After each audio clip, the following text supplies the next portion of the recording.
What is the best technology today isn't the best tomorrow. New innovations come up every day, and just to go through what we are looking at being one of the most important technologies for both businesses and individuals. For this year, the first one I think is 5G. And the reason why 5G most importantly because of both industries and individuals and internet speed.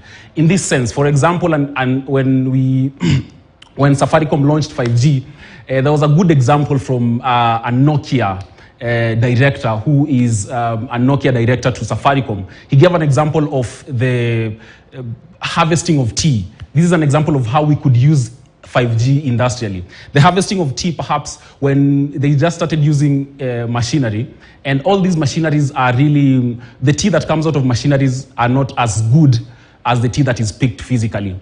And so for precision, 5G will help those machines to have, because the machines are VR and AR, so 5G will bring in a faster and more precise harvesting of tea, so there won't be a difference. And then the next one, obviously, is the Metaverse.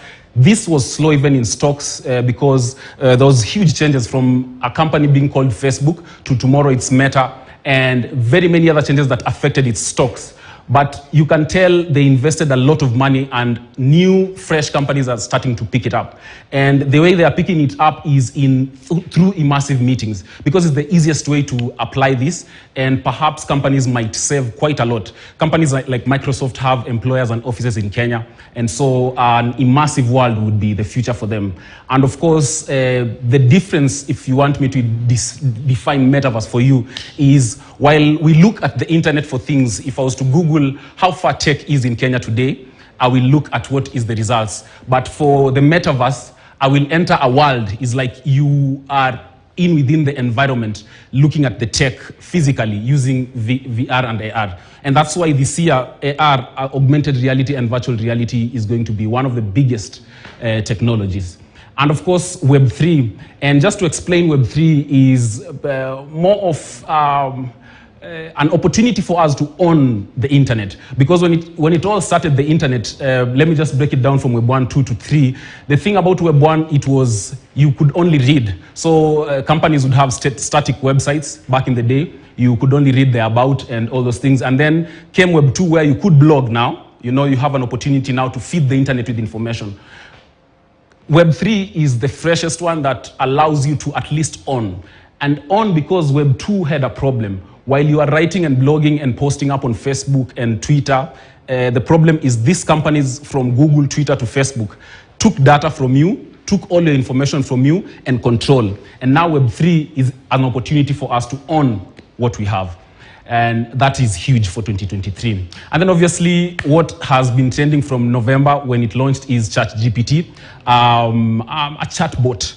Necessarily, it went viral it launched on a Monday. By the next Monday, it had 1 million users.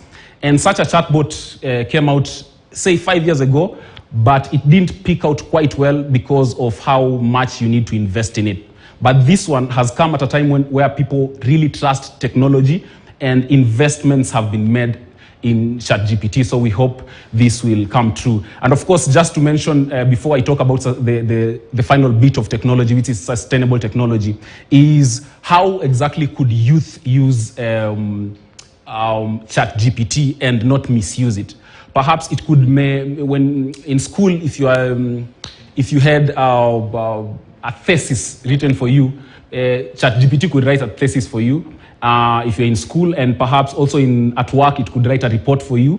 But according to them, the owners of this company, they say you'd rather use it to support you. So as a journalist, instead of getting my story straight from ChatGPT, I prompt it to give me ideas. And of course, finally, I said sustainable energy is where everybody is going, in the sense we are taking care of our own environment. And even in technology today, we are taking care of it. We are looking at cables, charging cables, how we can use, how every gadget in the house can use one charging cable.